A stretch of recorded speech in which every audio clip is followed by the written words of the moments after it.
আচ্ছা, এখন আমার তো যে জিনিসটা আমি জানতে চাচ্ছিলাম, মানে বলতে চাচ্ছিলাম যে আপনারা যেভাবে ক্যাটেগরাইজ করেন, আমার মনে হয় কি এখানে একটু সমস্যা আছে। যেমন আমি তো মুসলিম, মানে আমি এবং বিশ্বাস করি, এবং আমি যে সংশয়.com এর মোটামুটি সব লেখা করছি কি বিশ্বাস, অন্ধবিশ্বাস হ্যাঁ, ধরে নেন অন্ধবিশ্বাস। তো এখন কি বিশ্বাস, মানে আমি আল্লাহকে বিশ্বাস করি। শুধুমাত্র আল্লাহকে বিশ্বাস করেন নাকি নবীকেও করেন?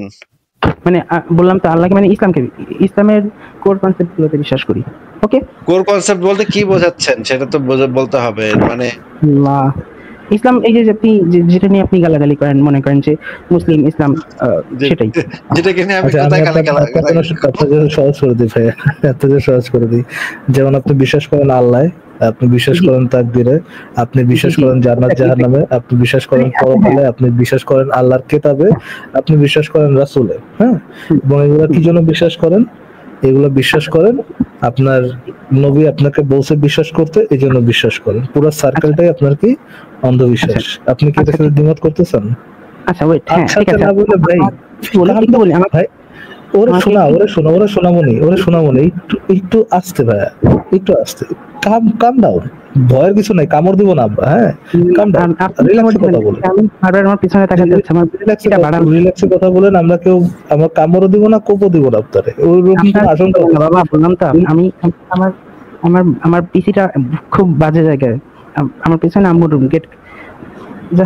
আচ্ছা ফারাজ ভাই, উনি ভয় পাচ্ছে পিছন থেকে কেউ দেখে ফেলে কি, আর শাড়িটা বাজায় কি? এত ভয় কিছু নাই তো, বলতে দেন আমাকে, একটু বলতে দেন আপনারা। আচ্ছা মুসলিম ভাই, আমার একটা ছোট প্রশ্নের ছোট করে উত্তর দেন। হ্যাঁ, আমাকে আগে একটু বলতে দেন, আপনারা একটু। না আমি বুঝতে পারি নাই তো, আমি আপনার কথা যদি আমি না বুঝি ভালোভাবে, তাহলে আপনার প্রশ্নের উত্তর কিভাবে দিব? আপনার কথাটা তো, আপনার পজিশনটা তো আগে আমাদের ভালোভাবে বুঝতে হবে। তার মানে আপনি বলতে যাচ্ছেন যে আপনি আপনার পরিবার থেকে একটা অন্ধবিশ্বাস পাইছেন এবং সেটাকে আপনি অন্ধবিশ্বাস করেন নাকি? আচ্ছা, আমি আমার বিশ্বাসকে আমি আমার জায়গা থেকে ভেরিফিকেশন করার চেষ্টা করছি, এবং আমার কাছে মোটামুটি মনে হয়েছে যে আমি যেটা বিশ্বাস করি সেটা মোটামুটি সঠিক। এখন আমার ইসলাম কখনো বলে না যে আমাকে ইসলামকে ভেরিফাই করে তারপরে বিশ্বাস করো, এইরকম কথা ইসলামের কোথাও নাই তো। ইসলামে যেটা বলা আছে যে ইসলামের যে কোর কনসেপ্ট গুলা, সেগুলাকে অন্ধভাবেই বিশ্বাস করতে হবে, কোনো প্রমাণ ছাড়াই বিশ্বাস করতে হবে, গায়েবে প্রমাণ ছাড়াই বিশ্বাস করতে হবে। আপনি চাইলে আমরা আপনিও তো মনে হয় তোহা মিয়ার সেই ভিডিওটা আপনি মনে হয় আপলোড করছেন না? আপনি কি ইয়া থেকে দেখাইতে পারবেন ভাই? লিঙ্কটা একটু দিয়েন তো ভাই, আমার একটা প্রশ্ন দরকার ভিডিওটা থেকে। যদি ক্যানভার লিঙ্কটা যদি একটু কষ্ট করে দিয়ে।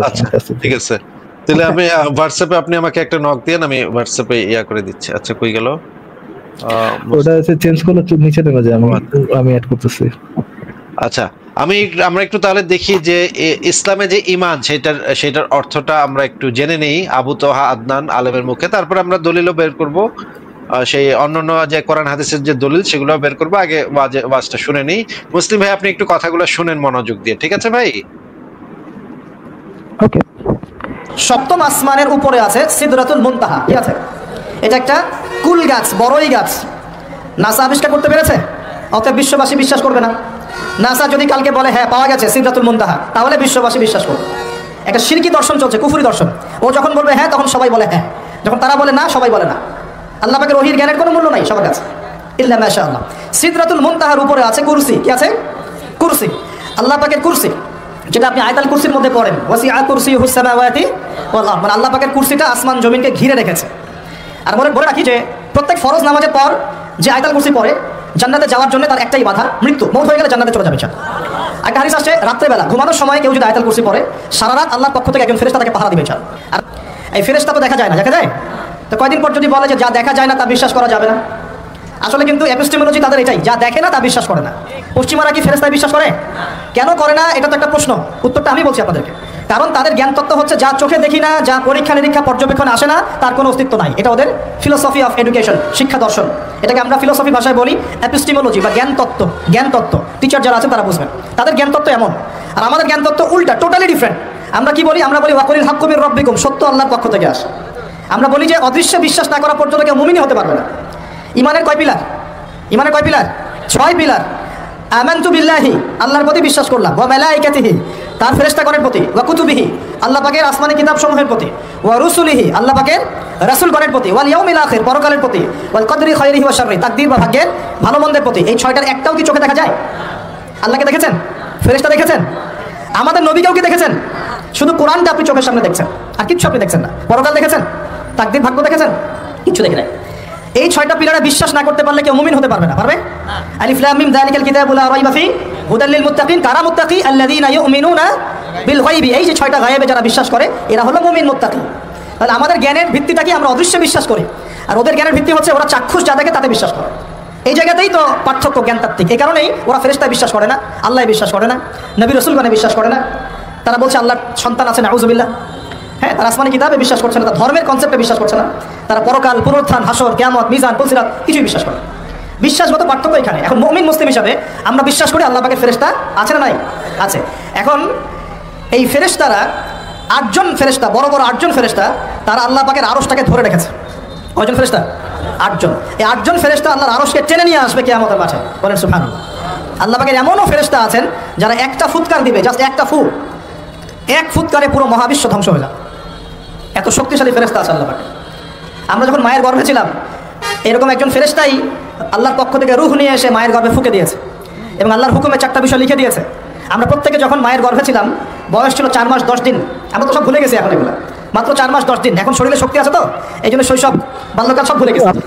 আবার একদিন শরীরে শক্তি থাকবে না, তখন আবার আল্লাহ করা শুরু। হ্যাঁ ফারাজ ভাই, আমি কিছু বলি না, ওই যে ওই ভাইয়া বলতেছিল। হ্যাঁ, আমি বলতেছিলাম মুসলিম ভাই, আপনাকে আমরা যে ভিডিওটা দেখালাম সেখানে কিন্তু মোটামুটি বলে দেওয়া হলো যে এই জিনিসগুলোকে অন্ধভাবেই বিশ্বাস করতে হবে, কোনো পরীক্ষা নিরীক্ষা যাচাই বাছাই গুলা ছাড়া। এবং একটা হাদিসে বলা আছে যে মুমিন ব্যক্তি হচ্ছে নাকে দড়ি বাঁধা উটের মতো। নবী এবং খোলাফায়ে রাশিদিন একটু বলতে দেন আমাকে কি আপনারা একটু বলতে দিবেন? আপনারা না, আপাতত বলতে দিব না, আপাতত বলতে দিব না, কথা আগে শুনে নেন। মুমিন ব্যক্তি হচ্ছে নাকে দড়ি বাঁধা উটের মতো, তাকে যেখানে বেঁধে রাখা হবে সেখানেই সে বসে থাকবে। এই জিনিসগুলা ইসলামের একদম কোর কনসেপ্ট হচ্ছে এই জিনিসগুলা, যে এই জিনিসগুলাতে অন্ধভাবে বিশ্বাস করতে হবে। তো আপনি বলেন আপনি নাকি যাচাই করেছেন। 1 নাম্বার কথা হচ্ছে যাচাই করে দেখা, এই জিনিসটাই ইসলামে নিষিদ্ধ। তো আপনি কি যাচাই করেছেন সেটা আমি একটু জানতে চাই, যে আপনি কি তাহলে কোরআন নামক গ্রন্থটা আপনি কি বাংলায় আপনার মাতৃভাষায় পুরাটা পড়েছেন? আচ্ছা, আমি একটু বলি, শুনেন। আপনি যা বললেন সব আর কোনো কথা না, যেটা জিজ্ঞেস করেছে সেটার উত্তর দেন। কোরআন নামক বইটা বাংলায় আপনি পুরাটা পড়েছেন?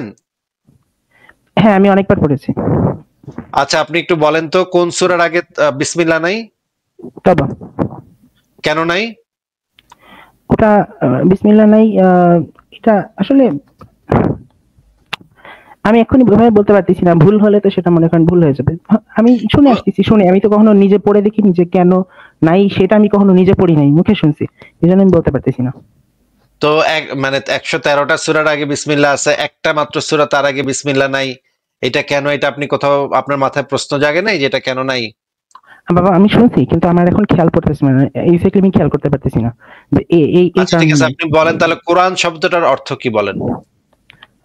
যেটা পড়া হয়, মানে যে জিনিসটা যেটা পড়া হয় সেটাকে কোরআন বলা হয়।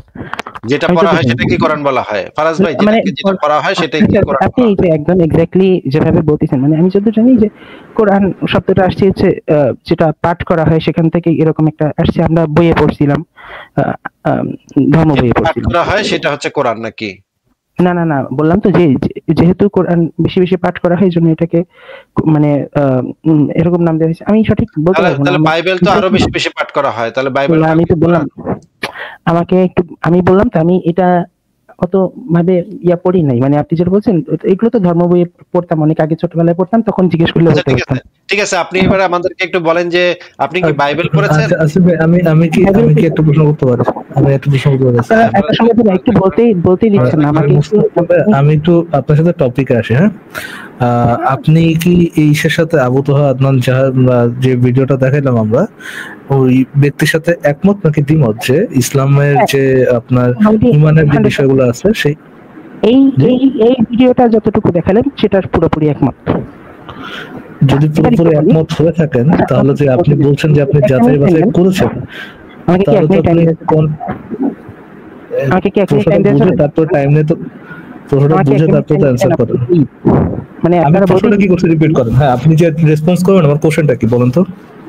আমি বললাম তো আমাকে একটু আগে বলতে দেন, আমাকে আমি যে বিষয় নিয়ে বলতে চাই আপনি কি সেই বিষয়ের মধ্যে থাকতেছেন, সেটাও গুরুত্বপূর্ণ। আমি ওই বিষয়ে থাকবো তো, ওই বিষয়ে থাকবো। আমার প্রশ্নটা একটু কমপ্লিট করতে দেন, ওই বিষয়ে থাকবো। আচ্ছা, আপনি যদি ওই বিষয়ে মানে ইসের সাথে একমত হন, আবু তোহা আদনানের সাথে একমত হন, তাহলে আপনি কন্ট্রাডিক্টরি কথা কিভাবে বলতেছেন? আপনি বলতেছেন যে আপনি যাচাই বাছাই করে দেখতেছেন। বললো, আবু তোহা আদনান বললো, কোন ধরনের যুক্তি তথ্য প্রমাণ ছাড়াই, কোন ধরনের যুক্তি তথ্য প্রমাণ ছাড়াই বা ইমানের যে বিষয়গুলো আছে সেটাকে আপনার একসেপ্ট করে নিতে হবে। কেন একসেপ্ট করে নিতে হচ্ছে? নবী বলছে তাই এটা একসেপ্ট করে নিতে হবে। কোনো যাচাই বাছাই প্রমাণ এগুলা করা যাবে না। আর আপনি বলছেন যে আপনি যাচাই বাছাই করে মুসলিম হয়েছেন। এই দুইটা কথা কি কন্ট্রাডিক্টরি কথা না? আল্লাহ, আমি তো বললাম যে আমার কাছে যেহেতু সৃষ্টিকর্তার অস্তিত্বটা মোটামুটি মোটামুটি শিওর, তো সেই ক্ষেত্রে আমি হচ্ছে ইসলামকে চুজ করলাম। বিষয়টা কিছুটা এরকম। আমি বলি কি আমার সারিন্দা বাজায় কি? আল্লাহ, আপনি বুঝতে চাচ্ছেন না আমি কেন? বললাম যে ইসলামের যে কোর কনসেপ্ট, ইমানের যে বিষয়টা, ইমানের যে 6টা স্টেপ বা পিলার যেটা আছে, সেই পিলার গুলোতে কি আপনার আবু তোহা আদনান কি এই কথা বলেছে যে ওইখানে যাচাই বাছাই ছাড়াই জাস্ট বিকজ মোহাম্মদ বলেছে আপনাকে একসেপ্ট করতে হবে, এই কথাটা কি আবু তোহা আদনান বলেছে? আচ্ছা দেখেন, আমি একটু বলি। আবু তোহা এই কথাটা বলেছে কিনা? ফারাজ ভাই এই জন্যই এই কথাটা বলেছে। এই না না না বাচ্চা নাসির ভাই, পোলাপান এগুলা আমাকে সহ্য করতে পারে না। একটু চেষ্টা করতে দেন। এই আচ্ছা, কথাটা কি আবু তোহা আদনান বলেছে কিনা? বুঝছে কি আমার বিশ্বাসটা কিরকম, আমি সেভাবে বলি একটু। এটা এই বোঝার চেষ্টা কথাটা করুন। আবু তোহা আদনান বলেছে কিনা? আপনি কি বলতে চাচ্ছেন না বলতে চাচ্ছেন সেটা এখন আমি ইন্টারেস্টেড না। এই কথাটা কি আবু তোহা আদনান বলেছে কিনা? জি বলেছেন। বলেছে। আপনি কি তার সাথে একমত যে এইটাই ইমানের স্তম্ভ, এইভাবে ইমান আনতে হবে আপনার ইসলাম অনুযায়ী? অনেকাংশে এটাই সত্য। অনেকাংশে মানে কয় পার্সেন্ট না? কয় পার্সেন্ট হ্যাঁ, কয় পার্সেন্ট না? এই যে কি ধরনের প্রশ্ন করেন, আমাকে একটু বলতে দেন। আপনারা কি কখনো একটু বলতে অনেকাংশে দেন আমাকে? মানেটা কি? অনেকাংশে মানেটা বোঝান। অনেকাংশে মানেটা কি? হ্যাঁ, আপনি আমাকে এখন তহাদনানের মতামত কি আমাকে পুরোপুরি সাপোর্ট করতে হবে এমন তো কোনো কথা নেই। আপনি আমাকে একটু আরে বলতে দেন। আব্দুল্লাহ, আপনি যদি না করেন, ধরেন আপনি আবু তোহা আদনানের ইয়েটা পুরোপুরি সাপোর্ট করেন না, আপনি কোন বেসিসে কত পার্সেন্ট মেনে সাপোর্ট করেন, কত পার্সেন্ট মেনে সাপোর্ট করাটাকে যৌক্তিক মনে করেন? ওটা তো আমি আবার যদি ইসলামের দলিল দেখাই তো। কথাটা বুঝে তারপর রেসপন্স করেন। আরে বাবা রে বাবা, সোনামণি, কথাটা বুঝে তারপর তো রেসপন্স করেন। আচ্ছা শুনেন, আপনি আবু তোহা আদনান তো একটা বললো, ইমানের সংজ্ঞা বললো। ইমানের সংজ্ঞা বলতে মানে ইমান জিনিসটা কি, কিভাবে ওটার উপর বিশ্বাস রাখতে হবে, প্রসিডিউরটা বললো যে মোহাম্মদ বলছে, দাবি করছে, এগুলাকে আপনার বিনা শর্তে একসেপ্ট করে নিতে হবে। আপনি বলতেছেন এটার সাথে আপনার কিছুটা একমত। এই যে কিছুটা একমত হইলেন, তা আপনার কিছুটা একমত হওয়ার রেফারেন্সটা কি? যে এই রেফারেন্স আমি কিছুটা একমত হতে পারতেছি তার সাথে, এইটা হচ্ছে আমার এই সপক্ষে ইসলামিক রেফারেন্স। এরকম কি কোনো রেফারেন্স আছে আপনার কাছে যে এটাতে আপনি কিছুটা একমত হতে হবেন? আপনি প্রমাণ পেয়ে বা যুক্তিগত প্রমাণ দিয়ে যাচাই বাছাই করে তারপর হচ্ছে আপনি আপনি ইসলামে বিশ্বাস করবেন, এরকম কি কোনো রেফারেন্স আছে আপনার কাছে মুসলিম ভাইয়া? আচ্ছা দেখেন, আমার কাছে বিশ্বাসের ভিত্তিটা এরকম যে রিপিট করেন, প্রশ্নটা কি করছে রিপিট করেন। আপনি প্রমাণ চাচ্ছেন যে যে আমার কাছে যাচাই কিভাবে আমি করছি সেটা তো।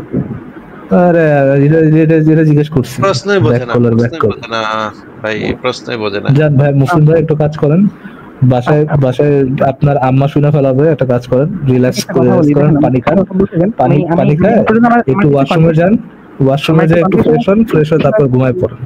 থ্যাংক ইউ ভাই, সোনামণি। ধন্যবাদ ভাই। ঠিক আছে, থ্যাংক ইউ।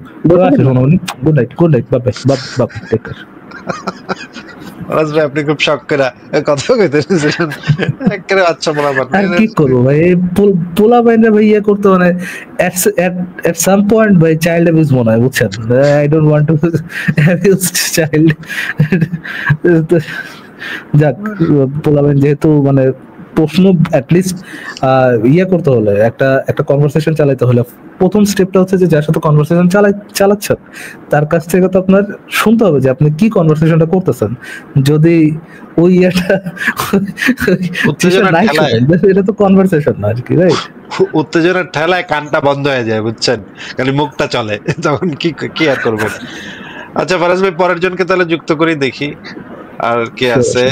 তৌফিকুর, আপনাকে যুক্ত করা আছে, বলেন আপনি। হ্যালো, আমাকে শোনা যাচ্ছে? হ্যাঁ শোনা যাচ্ছে, বলেন। আচ্ছা, ভাইয়া আমি এক্সপেক্ট করিনি আমি ভাই করে এত সহজে ঢুকে যাব। সো যখন আমি আচ্ছা ঠিক ঢুকেছি আছে, তাহলে কিছুক্ষণ ওয়েট করেন, আমরা অন্য কারোর সাথে কথা বলে আসি। এটা কি জোক ছিল না সিরিয়াসলি? না না, আমি সিরিয়াস, কোনো ইয়ে নাই। আপনি যদি এক্সপেক্ট করেন পরে যুক্ত হবেন তাহলে কি দরকার? না না, বলেন বলেন ভাই বলেন। আচ্ছা আচ্ছা, তো আমি বলি, আমি খুব প্র্যাকটিসিং মুসলিম না। আর আপনাদের মানে আমার ভিতরে অনেক কোয়েশ্চেন ছিল এগুলো নিয়ে সবসময়, ধর্ম, ইসলাম আর আদার রিলিজিয়ান। আমি আহমেদ দিদাদ, জাকির নায়ক খুব সুন্নি, কম্পারেটিভ রিলিজিয়ান। দেন আপনাদের সংশয়.com সম্পর্কে জানতে পারি। তো আমার জাস্ট একটাই প্রশ্ন ছিল যে এই যে পৃথিবীতে মানে অনেক লোক এসছে, রাইট? বিলিয়ন্স এন্ড বিলিয়ন্স এসছে, মরছে, আবার এখনো আছে যারা বিভিন্ন ধর্ম বিশ্বাস করে। তো তাদের কিউমুলেটিভ ইন্টেলেক্ট কি মানে এটা কি মানে তাদের খারাপ? তারা কি মানে এটা বিশ্বাস করাটা মানে এটা কি? আচ্ছা আচ্ছা, আরেকটা আপনাকে আমি একটা প্রশ্ন করি। যতদিন পর্যন্ত গ্যালিলিও কোপার্নিকাস না বলছে যে পৃথিবী সৌরজগতের কেন্দ্র না, তার আগ পর্যন্ত অ্যারিস্টটলের যে বক্তব্য এবং প্রাচীন ফিলোসফার এবং প্রাচীন জ্যোতির্বিদদের যে বক্তব্য ছিল মোটামুটি এরকম ছিল যে পৃথিবী, এবং বাইবেলেও যেটাকে সাপোর্ট করে এবং ইনফ্যাক্ট কোরআনও যেটাকে সাপোর্ট করে, যে পৃথিবী হচ্ছে মহাবিশ্বের কেন্দ্র। পৃথিবীকে উদ্দেশ্য করে মহাবিশ্বের উৎপত্তি ঘটেছে। পৃথিবী হচ্ছে বেসমেন্ট, পৃথিবী হচ্ছে মূল ভিত্তি মহাবিশ্বের। এইটাকে কেন্দ্র করে সমস্ত স্ট্যান্ডার্ড আছে ভাই, এটাকে কেন্দ্র করেই সমস্ত মহাবিশ্বের সমস্ত কিছু ক্রিয়াকর্ম করছে। এই যে মানে ইয়াটা ছিল একটা সময়, লক্ষ লক্ষ কোটি কোটি মানুষ এটা বিশ্বাস করেছে, বিশ্বাস করে মরে গেছে। তাদের কিউমুলেটিভ মানে ইয়াটা কিরকম ছিল, আইকিউ বা মানে বুদ্ধিমত্তা কি পরিমাণ ছিল, এবং গ্যালিলিও কোপার্নিকাসের বুদ্ধিমত্তা কি তার থেকে বেশি ছিল কিনা তৌফিকুর ভাই একটু যদি বলতেন। না মানে আমি যদি আপনাকে মানে পাল্টা প্রশ্ন করতে পারি যে এটা কি তাহলে সময়ের সাপেক্ষে চেঞ্জ হচ্ছে? সত্য তো সময়ের সাপেক্ষে চেঞ্জ হয় না। সত্য মানে 3000 বছর আগেও সূর্য ছিল সৌরজগতের কেন্দ্র। 3000 লক্ষ বছর আগে, মানে 3000 লক্ষ না, মানে 3000। মানে আপনি বলতে চাচ্ছেন যে প্রমাণের ভিত্তিতে মানে আমরা যেভাবে করে মানে গবেষণা বা আমি যেটা বলতে চাচ্ছি আপনার ইয়াটা যদি আমি ফলো করি, তাহলে একটু যদি বলতেন যে পৃথিবীতে এখন 800 কোটি মানুষ আছে, তাই না ভাই? জি। মুসলিম আছে কত? 200 কোটি। আচ্ছা, তাহলে 500 কোটি তো মোটামুটি 500 কোটি তো অমুসলিম নাকি? হ্যাঁ, অমুসলিম। জি। তাহলে মুহাম্মদ যে একজন টাউট বাটপার ছিল বা একজন ভণ্ড ছিল বা মিথ্যুক ছিল, সে যে নবী না, এইটাতে বিশ্বাস করে কতজন মানুষ এই মুহূর্তে পৃথিবীতে? মানে মুসলিমদের থেকে বেশি অবশ্যই। কত? 500 কোটি তো। 500 কোটি, হ্যাঁ জি। আর মোহাম্মদ যে একজন নবী, এটাতে বিশ্বাস করে কতজন? জি জি 200 কোটি, বাট ভণ্ড 200 কোটিও না, 200 কোটির থেকে অনেক কম, কারণ আহমদি এটার ভিতরে অনেক ক্যাটাগরি আছে। অনেকে আছে মোহাম্মদকে এইদিক সেদিক করে উল্টাপাল্টা বলে, হ্যাঁ। এবং এই 200 কোটির ভিতরে কতজন আসলে মুসলমান তার কোনো ঠিক নেই, কারণ ইসলামের বিধান হচ্ছে মুরতাদদেরকে কতল।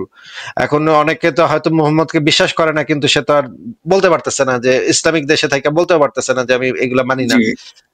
তারপর আমি ধরে নিলাম যে হ্যাঁ 200 কোটি। তাহলে মানে আপনি যদি সামগ্রিকভাবে হিসাব করেন, তাহলে কাদের ইন্টেলেক্ট বেশি হয়, কিউমুলেটিভ ইন্টেলেক্ট কাদের বেশি হয়? মোহাম্মদ একজন নবী না এটার পক্ষে বেশি মানুষ আছে, নাকি নবী একজন নবী এটার পক্ষে বেশি মানুষ আছে? জি অবশ্যই নবী না এটার পক্ষে বেশি মানুষ আছে। বাট তাহলে কি আমরা এই সংখ্যার উপর ভিত্তি করে কি আমরা কোনো সত্য নির্ণয় করতে পারি? যদি করতে পারতাম, তাহলে তো আপনার নবী একজন ভণ্ড প্রতারক, একজন বাটপারে পরিণত হইতো। কারণ নবী নিজে বলছে সে নবী, আর 500 কোটি মানুষ বলতেছে না আমি তার মানি না। তার মানে তো নবীকে মিথ্যাবাদী বলা হইলো, নবীকে একজন প্রতারক সাব্যস্ত করাই হইলো। তাইলে তো দেখা গেল যে সেই হিসেবে আপনার যুক্তি, আপনি যেভাবে যুক্তি দিচ্ছেন, সেই যুক্তিকে যদি আমরা স্ট্যান্ডার্ড ধরি, তাহলে তো নবীকে একজন ভণ্ড প্রতারকই বলতে হবে আপনার যুক্তিতে। আমি কিন্তু এই যুক্তি দেই নাই যে বেশিরভাগ মানুষ বা এত lakh lakh billions of people যদি একটা জিনিস বিশ্বাস করে তাহলে সেটা অটোমেটিক যুক্তি ছাড়া প্রমাণ ছাড়া সেটা সত্য হয়ে যায়, এই যুক্তি কিন্তু আমি দেই নাই ভাই, এটা আপনি দিয়েছেন। জি জি অবশ্যই। আপনার যুক্তি অনুসারে সংখ্যা কি সত্য নির্ণয়ের মাপকাঠি হতে পারে কিনা, এটা কিন্তু আমার মোটেও যুক্তি না, আমি কিন্তু একবারও এটা বলি নাই। আপনার যুক্তিটাকে ব্যবহার করে আমি দেখালাম আপনার নবী কেন ভণ্ড, আপনার কোরআন কেন একটা মিথ্যা কিতাব, এবং আপনার আল্লাহ বলে যে কিছু নাই, সেটা আপনার যুক্তির কাঠামো ব্যবহার করে আমি আপনাকে দেখালাম। জি আচ্ছা, আল্লাহ বা ইসলাম ধর্ম এটা না হলে মানলাম, বাট এই যে আস্তিকতার যে সংজ্ঞা, আরো তো 500 কোটি মানুষ অন্য ধর্মে বিশ্বাস করে। আমি যে আগের যে উদাহরণটা দেখালাম সেটা থেকে আপনি প্রমাণ পেয়ে গেলেন যে সংখ্যা দিয়ে কিছু আসলে যুক্তির কাঠামো এইভাবে সংখ্যার উপরে নির্ভরই করে না। সত্য কোনটা সেটা যাচাইয়ের ক্ষেত্রে কে কি বিশ্বাস করে, কত হাজার কোটি মানুষ কি বিশ্বাস করে, সেটা মুসলিমদের একটা টেন্ডেন্সি দেখছেন আসিফ ভাই, তারা ক্লাসিক্যাল ডেফিনিশন অফ থিইজমের পিছনে লুকাইতেছেন। আল্লাহ ছাড়েন ভাই, let's talk about classical definition of theism ভাই, ক্লাসিক্যাল ডেফিনিশন অফ গড, ওটা তো আল্লাহ বাদেন ভাই, we don't want to talk about Allah. আচ্ছা কি উইয়ার্ড টেন্ডেন্সি ভাই। তৌফিকুর ভাই আপনাকে একটা প্রশ্ন করি যে পৃথিবীতে মানুষ তো আসছে, ধরে নিচ্ছে, চলেন তর্কের খাতিরে ধরে নি মানুষ পৃথিবীতে 10 লক্ষ বছর ধরে আছে, ঠিক আছে, তর্কের খাতিরে ধরে নি, ঠিক আছে।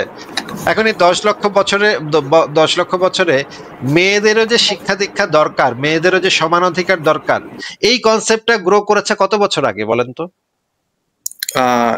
খুব নিয়ার পাস্টে, অত আমি সাল বলতে পারবো না, বাট অনেক মানে কি বলে আন্দোলন হয়েছিল অনেক জায়গাতে পৃথিবীর, তারপরে অনেক তারপরে তারা ভোটিং রাইটস। বেশি হলে 100 বছর, তাই না? 100 বছরের বেশি তো না, 100 থেকে 120 বছর, ম্যাক্সিমাম 150 বছর এরকম কিছু একটা হবে। মেয়েদের যে সমান অধিকার দরকার, মনে করেন মেরি ওলস্টনক্রাফটের যে ভিন্ডিকেশন অফ উইমেন এই বইটা লেখার পরে মানুষের এই বিষয়ে নারীর প্রতি দৃষ্টিভঙ্গি অনেকখানি পরিবর্তন হইলো, এবং এরপরে আস্তে আস্তে আমাদের বাংলাদেশে বেগম রোকেয়া এবং ইউরোপের যে ফেমিনিস্ট আন্দোলনগুলা, এগুলোর উপর ভিত্তি করে আমরা এখন জানি। আচ্ছা, তাহলে তো হাজার হাজার বছর ধরে তো, লাখ লাখ বছর ধরে তো মেয়েদের এই কনসেপ্টটা ছিল না।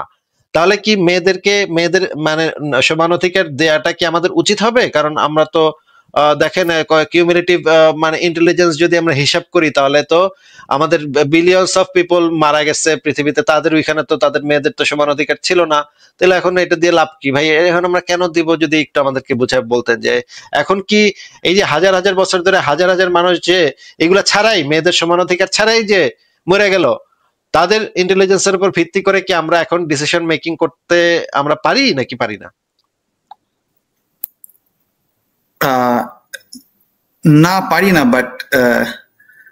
বাট অনেক মানে কি বলবো এখানে, যে এটা একটা মানে জাস্ট এক্সাম্পল। আপনি মানে কি বলবো, আপনার এই যুক্তির কাঠামোই তো ধোপে টিকতেছে না ভাই, কোনো কিছুতেই ধোপে টিকতেছে না। তাহলে সত্য তো এইগুলোর উপর নির্ভরই করে না। তাহলে আপনি যদি কোনোভাবে ঠেলা ঢুকানোর চেষ্টা করেন তাহলে তো আপনার এই যুক্তির কাঠামোই ভুল। কারণ সংখ্যার উপরে সত্য কখনো নির্ভর করে না, সত্য নির্ভর করে যুক্তির উপরে, প্রমাণের উপরে। কত মানুষ এটা বিশ্বাস করতেছে? আজকে যদি মনে করেন সারা পৃথিবীর মানুষ যদি মুসলমান হয়ে যায়, তাতে তো ইসলাম ধর্ম সত্য প্রমাণিত হবে না। বা সারা পৃথিবীর সব মানুষ যদি ইহুদি হয়ে যায়, তাহলে তো ইহুদি ধর্ম সত্য এটা প্রমাণ হবে না। এটার সাথে কোনো সম্পর্ক নাই তো। কত মানুষ এটা বিশ্বাস করে, কত মানুষ একটা জিনিসকে অন্ধবিশ্বাস করে, সেটা আপনি যত জোরে অন্ধবিশ্বাসী করেন না কেন, যত ভয়ঙ্কর ভাবে আপনি অন্ধবিশ্বাস করতে করতে জামা কাপড় খুলে রাস্তায় দৌড়াদৌড়ি শুরু করেন না কেন, আপনার মারাত্মক অন্ধবিশ্বাসী করেন না কেন আপনি, তাতে তো সেই অন্ধবিশ্বাসটা যে সত্যই হবে এমন তো কোনো কথা নাই। এটা সত্য হবে কি হবে না শুধুমাত্র নির্ভর করবে সেটার সপক্ষে কি কি যুক্তি প্রমাণ আপনি উপস্থাপন করতে পারতেছেন তার উপরে। আচ্ছা, আমি আপনাকে একটা জিনিস বলি যে ভাই, আল্লাহ তো গতকাল রাত্রে পাতলা পায়খানা হয়ে মারা গেছে, এটা কি আপনি জানেন তৌফিক ভাই? না, অবশ্যই না, অবশ্যই না। এখন আমি মাত্র একজন মানুষ এটা বলতেছি দেখে আপনি মানতেছেন। আচ্ছা ফারাজ ভাই, আপনি তো এটা বিশ্বাস করছেন নাকি আমার কথাটা? ফারাজ ভাই, ও ফারাজ ভাই, আচ্ছা ধরে নিলাম ফারাজ ভাই এটা বিশ্বাস করছে, তাহলে আমাদের এই বক্সের ভিতরে আমরা 3 জন আছি, 3 জনের ভিতরে কয়জন এটা বিশ্বাস করছে ভাই? দুইজন। অবশ্যই আপনারা মানে আপনাদের এটার বিশ্বাস বেশি, অবশ্যই স্বাভাবিক। তাহলে তো গণতান্ত্রিক ভাবে আমরা হ্যাঁ জয়যুক্ত হয়েছে, হ্যাঁ জয়যুক্ত হয়েছে, হ্যাঁ জয়যুক্ত হয়েছে, তাহলে তো প্রমাণ হলো যে আল্লাহ পাক গতকাল রাত্রে পাতলা পায়খানা হয়ে মারা গেছে। এই গণতান্ত্রিক পদ্ধতি কি, বা মানে এটা কি ভাই সত্য নির্ণয়ের মাপকাঠি কি এটা হতে পারে গণতান্ত্রিক পদ্ধতি? আপনি কি মনে করেন? না, অবশ্যই না, গণতান্ত্রিক না। বাট আপনি আপনি আপনারা যেটা মানে আমরা যেটা জেনে থাকি ধর্মে, বিভিন্ন মিরাকেল, মৌজুজা, তো সেটাও কোনো প্রমাণ আছে? সেগুলো কি কোনো প্রমাণ আছে? অ্যাকচুয়ালি কি করে এইসবের প্রমাণ হবে? সে সময় তো মানে কোনো ভিডিও ক্যামেরা বা কিছু ছিল না।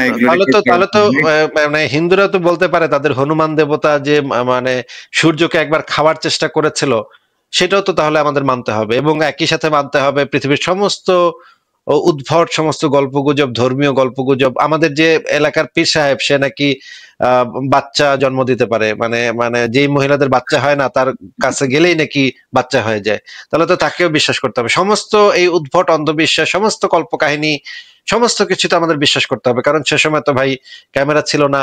এবং আপনি জানেন যে আমার দাদা পরদাদার এমন একটা বড় ঘোড়া ছিল, সেই ঘোড়াটা ইউরোপ মহাদেশের সমান। কিন্তু ভাই আমি তো প্রমাণ দেখাতে পারবো না, কারণ তখন তো ভাই ক্যামেরা ছিল না। আপনি তো বিশ্বাস করেছেন নাকি? রাইট রাইট, এই যুক্তিতে এটাই দাঁড়ায়। রাইট। আরেকটা বিষয় হচ্ছে, গত জন্মে তো ভাই আপনি আমার থেকে 5 কোটি টাকা ধার নিয়েছিলেন এবং বলেছিলেন যে এই জন্মে ফেরত দিবেন। তো ভাই টাকাটা যদি এই মানে একটু দিতেন আর কি। আমার কাছে যদি থাকতো অবশ্যই আমি দিতাম। কিন্তু গত জন্মে তো আমার ক্যামেরা ছিল না, কাগজপত্র ছিল না, দেখে লিখে রাখি নাই। কিন্তু আপনি তো আমার কথা তো শুনলেন, আমি তো আপনাকে বললাম। এখন দিতে পারেন, দেবেন কিনা বলেন? না, অবশ্যই আমি থাকলে দিতাম অবশ্যই, বাট আমার কাছে না। আশ্চর্য, গত জন্মে নিলেন, এখন দিবেন না, এটা কেমন কথা? বলেন ভাই কত আছে? আচ্ছা কত আছে? হ্যাঁ ঠিক আছে, দেন। এটা এটা এটা মানে একটু পার্সোনাল কোশ্চেন হয়ে গেল না ভাই? আমরা কোথা থেকে কোথায় চলে? না, আপনি তো যত টাকা তত টাকাই দেন, সমস্যা নেই। এত টাকা নাই, আপনি বাকিটা মাফ করে দিলাম। বলেন যত টাকা তত টাকাই দেন। আপনি বললেন না যদি থাকতো তাহলে দিয়ে দিতাম, তাহলে যত টাকা তত টাকাই দেন ভাই, সমস্যা নেই। আপনি তো দেওয়ার জন্য এগ্রি করছেন, উনি দিয়ে দিত থাকলে। আচ্ছা দেন, 1 কোটি তো দেন, 1 কোটি তো দেন। আপনি তো যুক্তি প্রমাণের উপরে নির্ভরশীল না, আপনি তো বিশ্বাসের উপর নির্ভরশীল। তাহলে তো অবশ্যই আপনার দেওয়া উচিত, আমি মনে করি। দিয়ে দেন ভাই, আর টানা পেঁচান না, কথা বাড়ায়েন না। আগে টাকাটা দেন, তারপর আমরা বাকি কথা বলবো না, অসুবিধা নেই। আচ্ছা, জি জি, থ্যাংক ইউ আমাকে এন্টারটেইন করার জন্য। দিবেন না তার মানে দিবেন না নাকি? না, কেমনে দিব? রাইট। আচ্ছা, কমায় দিলাম, তারপরে বলতেছে দিবে না। ফারাজ ভাই দেখছেন, এই হচ্ছে মানবতা আপনাদের, বুঝছেন? এই মানবতা কোথায়? ঠিক আছে ভাই, আপনি তো পয়সার কথা বললেন। না অন্ধবিশ্বাসটা না অ্যাকচুয়ালি করা আমাদের উচিত না। অন্ধবিশ্বাসটা আসলে এতটাও আই থিঙ্ক করা উচিত না, যতটুকু যদি আমরা যদি আমাদের পেডোফাইল নবী যদ্দূর অন্ধবিশ্বাস করতে বলছে ওটার মধ্যে যদি থাকি, তাহলে আই থিঙ্ক বেটার হয় আর কি। অতটুকু অন্ধবিশ্বাস গুড এনাফ। আপনারা, তৌফিক ভাই আপনাকে উদ্দেশ্য করে বলছি না, কিন্তু আপনার ধর্ম শেখাচ্ছে কাফেরদেরকে মেরে তাদের মা বোনদেরকে গনিমতের মাল বানায় আপনাদের মুমিন ভাইরা রেপ করবে, সেখানে আপনারা অন্ধবিশ্বাসকে ব্যবহার করবেন। আপনি আমার নাম তৌফিক দেখে আমাকে কি খুব রিলিজিয়াস মনে করছেন নাকি? না, আমি আপনাকে ব্যক্তিগতভাবে আপনাকে বলছি না, কিন্তু আপনার দিনী ভাইয়েরা, আপনার ধর্মের দিনী ভাইয়েরা তো এটা করবে, তাই না? জি না, এটা আমি কন্ডেম করি। এটা মানে যারা ধর্মের নামে এরকম খুন খারাপি এসব করে, এটা তো আপনাদের কোরআন হাদিসে তো এগুলো আছে, বলা আছে, নবীও করেছে আপনার। জি জি, অবশ্যই। এটা তো আমরা জানি।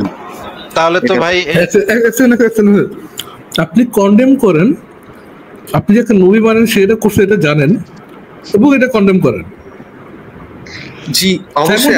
মানে দুইটা একসাথে বাচ্চা কাল থেকে তো এগুলো শেখানো হয় না, তাই না? এগুলো তো আমরা আস্তে আস্তে যখন ইনভেস্টিগেট করি আপনি কি ধর্ম বিশ্বাস করেন, মানে ইসলাম ধর্ম বিশ্বাস করেন? আমি ঈশ্বরে বিশ্বাস করি, সৃষ্টিকর্তায় বিশ্বাস করি। এটা জিজ্ঞেস করিনি আপনি কিসে বিশ্বাস করেন সেটা জিজ্ঞেস করিনি। আমি জিজ্ঞেস করছি আপনি কি ইসলাম ধর্মে বিশ্বাস করেন কিনা। জি করি। আপাতত। ও এক্সেলেন্ট। আপনি একই সাথে ইসলাম ধর্মে বিশ্বাস করেন এবং যেই ধর্ম অনুযায়ী আপনাকে যাকে অন্ধভাবে ফলো করতে হবে, যার প্রতিটা কাজকে আপনার ঈশ্বর দ্বারা কাজ বা সার্টিফাইড কাজ এবং হালাল কাজ এবং সঠিক কাজ মেনে নিতে হবে, সেই লোকের পার্টিকুলার কিছু কাজকে আপনি একই সাথে কন্ডেমও করেন। দুইটাই একই সাথে আমি বুঝছি, দুইটা সাইমultaneously চলে আর কি, নাকি? না, আমি বুঝছি আপনি মানে কনভারসেশনটা কোন দিকে যাচ্ছে, বাট এটা হচ্ছে যে আমি যদি বলি ওই সময়ের সাপেক্ষে, তখন তো আরেকটা যুক্তি দাঁড়িয়ে যাবে যে ইসলামে যা আছে তা তো মানে ইটারনাল, রাইট? সো মানে ওই সময় আপনি কি আমার অ্যানসার দিতেছেন, নিজে অ্যানসার দিতেছেন? আপনি আমাকে বলছেন যে যেটা নবী করছিল সেটা আমাকেও করতে হবে, বাট আমি তো নবী না, রাইট? সো আমি কেন করব? আমাকে তো আল্লাহ বলে নাই করতে। আপনাকে তো এই জন্য ফলো করতে বলে নাই যে আপনি নবী এই জন্য ফলো করবেন, আপনাকে ফলো করতে বলা হয়েছে কারণ আপনি নবীর উম্মত, এই জন্য আপনি ফলো করবেন। জি, বাট আমার যদি এখন কোনো জিহাদ না হয় আমার আশেপাশে, আমি কেন যাবো? আজব না। আপনাকে তো বলিনি এটা করতে, বাট ওই কাজটাকে সমর্থন করেন কিনা সেটা জিজ্ঞেস করছে। আপনি তো সরাসরি কন্ডেম করে ফেলালেন। না, রাইট, খুন খারাপি আমি এগুলো আমি সাপোর্ট করি। মানে একই সাথে যাকে নবী মানেন, যাকে আপনার পুরোপুরি ফলো করতে হবে, তার কাজগুলোকে আপনি একই সাথে কন্ডেম করেন। দুইটা একই সাথে সাইমultaneously চলে। হ্যাঁ, একই সাথে দুইটা। আচ্ছা, এরকম কি হতে পারে না যে আপনারাই আসিফ ভাই ask me what is contradiction? হ্যাঁ, what is contradiction বলেন। contradiction कहीं माँ चुदा ने ऐसी कोई चीज ही नहीं होती है।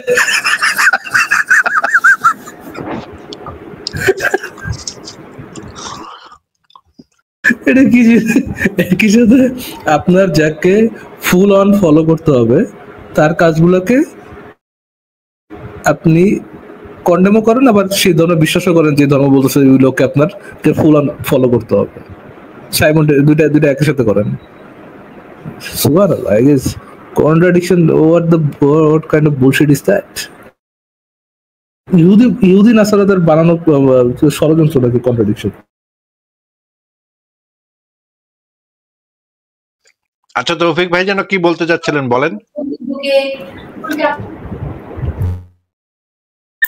সরি, আমি যেটা বলতে যাচ্ছিলাম সেটা মানে ফারাজ ভাইয়ের কথা শুনে আমি এখন আর মাথায় আসছে না কি বলতে যাচ্ছিলাম, but I get the point. মানে এটা এমন হয়ে যাচ্ছে যে আমার মাধ্যমে হয়তো অন্যান্য যারা আসলেই প্র্যাকটিসিং মুসলিম আছে তারা হয়তো এটা অন্যভাবে নিতে পারে। সো আমার মনে হয় না আমার আর আপনাদের সাথে কিছু হোমওয়ার্ক না করে এসে কথা বলাটা মনে হয় বুদ্ধিমানের মতো কাজ হবে না।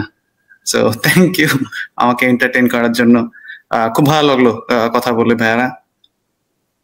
ঠিক আছে তৌফিকুর ভাই, আপনি একটু দয়া করে সংশয়.com এ ঢুকে থ্যাংক ইউ ভাই আমাদেরকে এন্টারটেইন করার জন্য।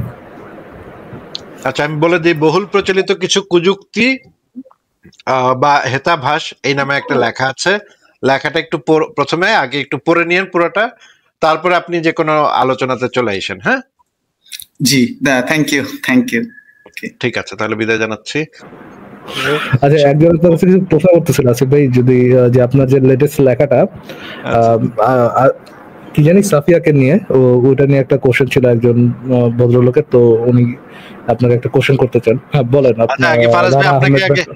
ফারাজ ভাই আপনাকে আগে জিজ্ঞেস করে নিই, লেখাটা কিন্তু আপনিও পড়েন না, কারণ কালকে পড়বো আসিফ ভাই, কালকে পড়বো, জানা দরকার। হ্যাঁ, রানা ভাই বলেন তাহলে। হ্যাঁ আসিফ ভাই ভালো আছেন? হ্যাঁ ভাই ভালো আছি, আশা করি আপনি ভালো। বলেন তাহলে। জি ভাই, এর আগে আপনার সাথে দুইবার কথা হয়েছিল। তো আপনার এই লেখাটা আমি আমার ওয়াইফের কাছে শেয়ার করছিলাম।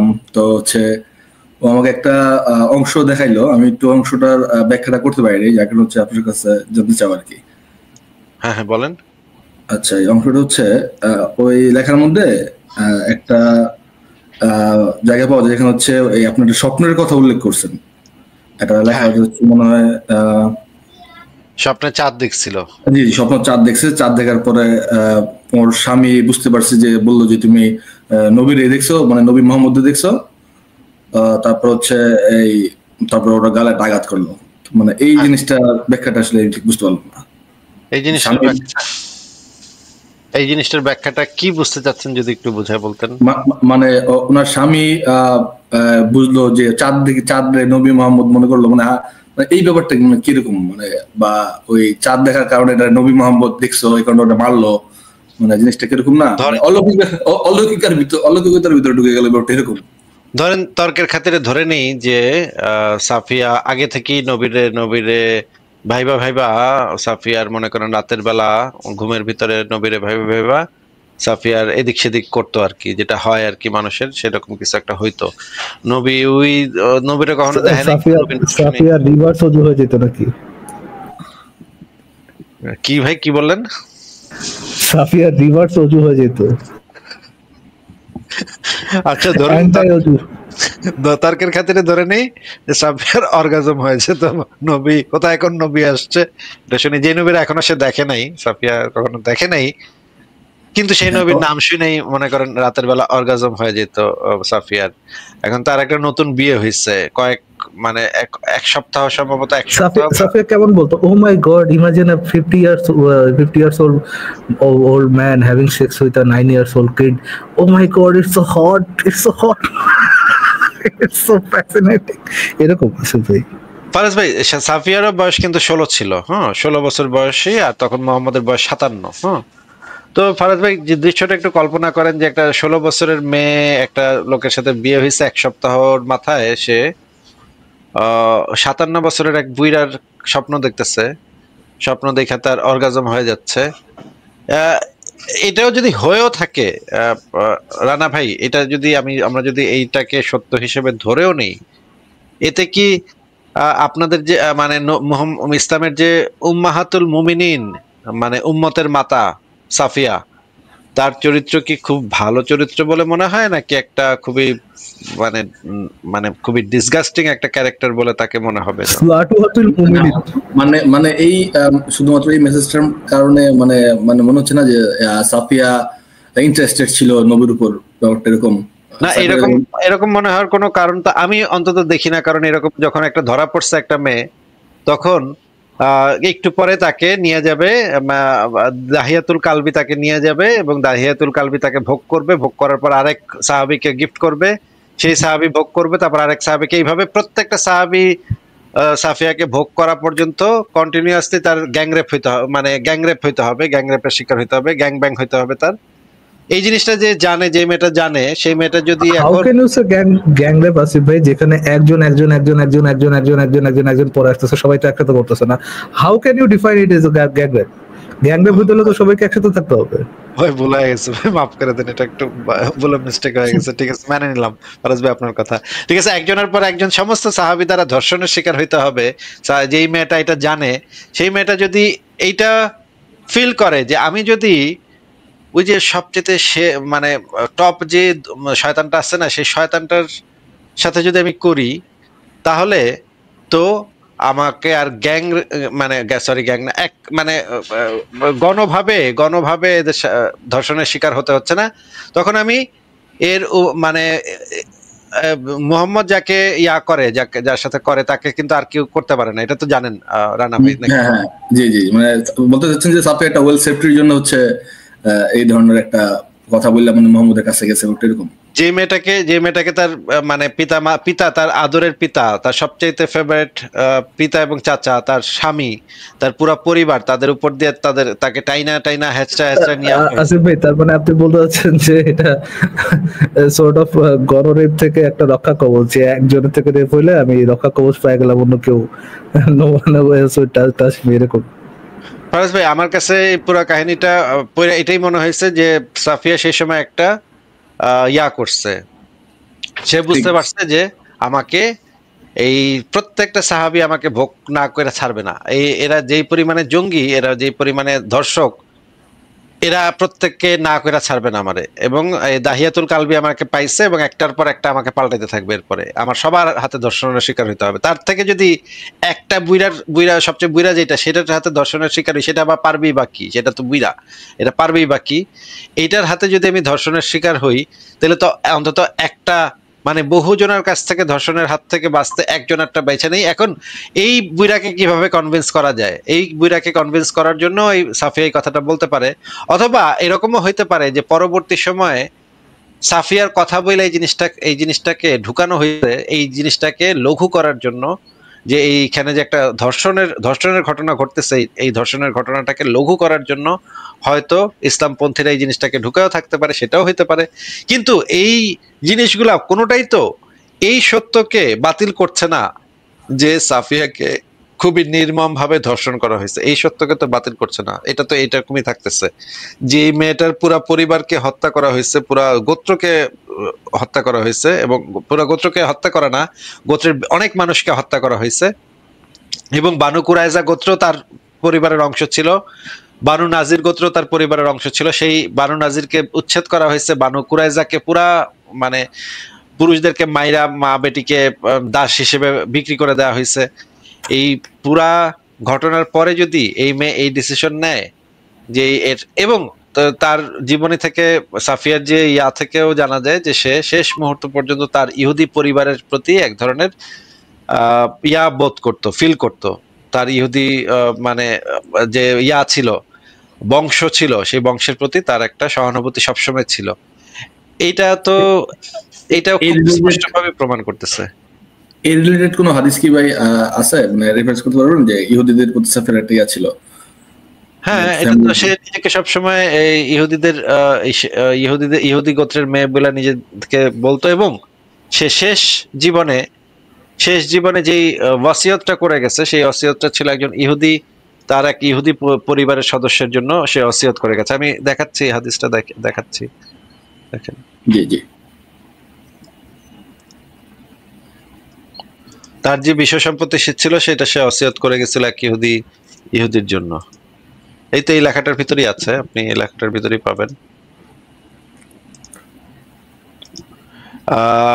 এটা হচ্ছে দারিমি শরীফ, হাদিসের মান সহি। দেখেন, সাফিয়া রাদিয়াল্লাহু আনহা তারাকে ইয়াহুদি আত্মীয় বা ভগ্নিপতির জন্য ওয়াসিয়ত করেছিলেন শেষ। এটা হচ্ছে ওমরের আমলে, ওমরের সময়, ওমরের খিলাফত সময় এই জিনিসটা না, ইবনে ওমর এই জিনিসটা বলেছেন। এই জিনিসটা সম্ভবত ওমর বা ওসমানের আমলে। সেই সময় সাফিয়ার বয়স তো ছিল 53। তাহলে এটা কার আমলে? না, এটা আরো পরে, এটা আরো। আচ্ছা ভাই, ঠিক আছে, বুঝতে পারছি। আমার কাছে আপনার যুক্তিগুলো ঠিকই মনে হচ্ছে যে সাফিয়া নিজের প্রোটেকশনের জন্য এটা করতে পারে ওই মুহূর্তে, বা পরবর্তীতে অ্যাড হইতে পারে, যেহেতু এটা একটা মানে একটা হালকা করা আর কি, মানে একটা পজিটিভ কিছু। জিনিসটা একটু মানে পড়ার ক্ষেত্রে প্রথমে মনে হয় যে অলৌকিকতা কিছু একটা, যে সাফি আগে থেকে জানতো যে নবী আসবে, ধরে নিয়ে যাবে, বিয়ে করবে, ব্যাপারটা এরকম মানে মনে করতেছিল আর কি আমার ওয়াইফ। কিন্তু যদি আমরা সেটাকে আমরা সত্য ধরেও নেই, যে যদি এরকম অ্যাকসেপ্টও করি এই জিনিসটাকে, তাহলে তো সাফিয়াকে একটা স্লাট বলতে হবে। কারণ মানে উম্মাহাতুল মুমিনিন, মুমিনদের মা, তাকে একটা স্লাট ক্যারেক্টার বলতে হবে। কারণ সে 16 বছর বয়সে 57 বছর বয়সী এক পরপুরুষের কথা ভাইবা সে তার রাতের বেলা ঘুমের ভিতরে অর্গাজম হইতো। এটা তো খুবই আরো মুসলমানদের জন্য আরো অপমানজনক হওয়ার কথা, এই ধরনের একটা চিন্তা, তাই না? আচ্ছা আচ্ছা, যেহেতু নবীর জন্য হতো সেহেতু এখানে কোনো প্রবলেম আমরা দেখি না। আচ্ছা ভাই, আরেকটা কোশ্চেন, একটা হাদিস আমি একটু জানতে চাচ্ছিলাম যে হাদিসটা কি শুনছেন কিনা, বা হাদিসের মানটা কি? যে নবী নাকি বলছিল যে নবী কাদেরকে সবচেয়ে বেশি ভালোবাসে। এখন পরে নবী বলছিল যে আমাকে না দেখে যে উম্মতরা আমাকে বিশ্বাস করবে আমি তাদেরকে সবচেয়ে বেশি ভালোবাসি, এরকম একটা হাদিস। এই হাদিসটা কি শুনছিলেন ভাই আগে? এরকম তো ওয়াজে শুনছি, কিন্তু এই আমি ওয়াজে শুনছি, কিন্তু এই কথাটা আমার ওয়াইফে জিজ্ঞেস করছে, আমি বলছি আমি তো এরকম হাদিস পাই না এখন পর্যন্ত। আমিও শুনছি মনে হয়, কিন্তু পাই নাই আর কি। কিন্তু এরকম আমি আসলে হাদিস পড়ছি বলে তো মনে পড়ছে না ভাই এরকম, বা হয়তো খেয়াল করে পড়ি নাই, এরকম হতে পারে। আচ্ছা থাকতে পারে, আমি যে মানে খুঁজে দেখতে পারি পরে এক সময়। আচ্ছা আচ্ছা আচ্ছা ঠিক আছে, আরেকটা ব্যাপার আমি একটু কথা বলছিলাম, যদি সময় দিতেন আমি একটু বলতাম। হ্যাঁ বলেন। আচ্ছা, গত লাইভে একজন আমি গত লাইভে যুক্ত হতে চাইছিলাম, হয়তোবা ব্যাড লাগ যুক্ত হতে পারিনি। একজন একটা ব্যাপার নিয়ে কথাবার্তা বলছিল যে আমি মানুষ হইছি, তো আমি কেন কুকুর হইলাম না, বা আমি কেন অন্য প্রাণী হইলাম না, এরকম একটা ব্যাপার। আপনার মনে আছে কিনা? বলেন বলে যান, শেষ করেন। আচ্ছা, ওই ব্যাপারটা নিয়ে আমি একটু কথা বলতে চাইছিলাম। ওই দিন যুক্ত হইতে বলে ভালো তো। তো আজকে আমি একটা জিনিস বলতেছি, ফারাজ ভাই আছে, মানে আমার আইডিয়াটা বা আমি যে যতটুকু পাইছি জিনিসটা ঠিক আছে কিনা সেটা একটু ক্লিয়ার হওয়ার জন্য আর কি। হ্যাঁ বলেন। আচ্ছা, মানে আমি কেন মানুষ হইলাম না, কেন তো যদি আমি কেন মানুষ হইলাম, কেন কুকুর হইলাম না, এটা বোঝার ক্ষেত্রে তো অবশ্যই জানতে হবে যে আমি আসলে আমি কে, মানে মানুষ কি বা আমি কি। এখন আমি যতটুকু জানি, আমি আমার জ্ঞানের পরিধি থেকে বলতেছি যে আমি কি, সেটা হচ্ছে আমার জন্মের পর আমার যেটা হিউম্যান ব্রেন আছে, তো আমার জন্মের পর আমার যেসব মেমোরিগুলো আছে, মেমোরিগুলার সমন্বয় হচ্ছে আমি। তো আমার হিউম্যান ব্রেন এবং ওই হিউম্যান ব্রেন থেকে যে মেমোরির মাধ্যমে যে স্মৃতিগুলা, ওই কারণে হচ্ছে আমি। কিন্তু আমার যদি একটা কুকুরের কিন্তু একটা হিউম্যান ব্রেনের মতো চিন্তা করতে পারবে না। তো কুকুর কখনো চিন্তাই করবে না যে আমি কেন মানুষ হইলাম না, ব্যাপারটা কিরকম না? হ্যাঁ, এই জিনিসটা চিন্তা করার জন্য যে ইন্টেলিজেন্সের দরকার হয়, সেটা তো কুকুরের থাকবে কিনা আমরা বলতে পারি না। হয়তো নিম্ন শ্রেণীর প্রাণীর ভিতরে থাকার কথা না। আচ্ছা, মানে এরকম যে আমার যদি খাদ্যের কথা চিন্তা হয় একটা মানুষ হিসেবে, তো তখন হয়তো আমার টাকা পয়সার কথা মনে হবে। কিন্তু কুকুরের খাদ্যের কথা চিন্তা হলে কিন্তু তার টাকা পয়সার কথা মনে হবে না। মানে কুকুর কখনো আমার মতো চিন্তা করবে না, ব্যাপারটা এরকম না? হ্যাঁ, ঠিকই বলেছেন। হ্যাঁ, তারপর আবার দেখা যাচ্ছে যে গাছপালার কিন্তু যে একবারে যে আমাদের যে নিউরন ব্রেন, গাছপালা নিউরন ব্রেন নাই, আলাদা আলাদা কোষ। তো এটা আমি তো চাইলে আমি তো গাছ হতে পারতাম না, আবার এমন যে আমি কিন্তু আপনি হতে পারতাম না, কারণ আপনার স্মৃতিটা বা আপনার মেমোরিটা যা ক্যাচ করছে তা তো আমার ভিতরে নেই। তো আমি এই কথাটাই তো বল যে আমি কেন মানুষ হইলাম না, বা আমি কেন তুমি হইলাম না, বা আমি কেন বড়লোকের ঘরে জন্ম নিলাম না, বা আমি কেন কুকুর হইলাম না, এই কথাটাই তো বল। কারণ আমি থাকবো, আমি তো অন্য কেউ বা অন্য কোনো বিং হওয়া পসিবল না। হ্যাঁ, ঠিকই বলেছেন। আমি যদি তুমি হইতাম, তাহলে তো তুমি আমি হয়ে যেতাম, তাই না? তো তুমি আমি হয়ে যেতাম। জি জি, ঠিক আছে। আর কি কিছু বলবেন ভাই? না ভাই, ঠিক আছে। এই ব্যাপারটা আমি ওদিন আসলে যুক্ত দিতে চাইছিলাম যে ওনাকে আসলে বলার জন্য যে আপনার সাথে যেটা বলছেন এটা কথার মধ্যে ভুল আছে। ঠিক আছে রানা ভাই, তাহলে বিদায় জানাচ্ছি আপনাকে। ভালো থাকেন। আচ্ছা ঠিক আছে ভাই, ধন্যবাদ।